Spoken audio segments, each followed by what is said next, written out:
Well, we're moving on here to 4.11. So another way of writing a parabola is y equals a times x minus h squared plus k.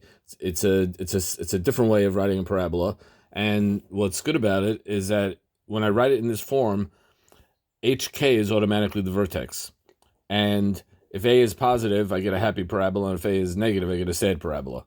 And if whenever they ask you for a minimum or a maximum value, that always is going to occur at the at the vertex, because in this case the vertex is the lowest point on the parabola. In this case, it's the highest point or the maximum point on the parabola. Anyway, let's look at a problem. Find quadratic function whose minimum value. Now, if they say minimum value, so there's probably going to be a happy parabola, because the sad parabola doesn't have a minimum value. It goes down infinitely low. So find whose minimum value is 2. That means the y value is 2 when x equals 4, and whose parabola passes through the point 1 comma 65. Okay, piece of cake. Let's set it up. That's why the boy ate his homework, because the teacher said it was a piece of cake. First of all, the vertex is 4 comma 2, because the minimum value, it happens at the vertex, and that's the y value at the vertex, and that happens when x equals 4. So that's our vertex, which means our equation is going to look like this.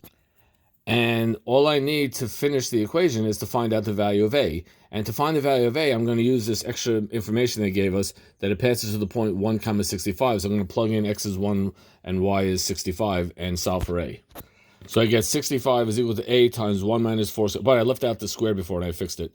A times 1 minus 65, that's the y, is a times x, which is 1, minus 64 plus 2, because they told us that the parabola passes through 165. Anyway, now let's just simplify this. So we just worked the steps here. We plugged in, that's negative 3 squared, which is 9. Subtract 2 from each side, divide everything by 9, and we get a is equal to 7. So our equation is y equals 7 times x minus 4 squared plus 2. Yay!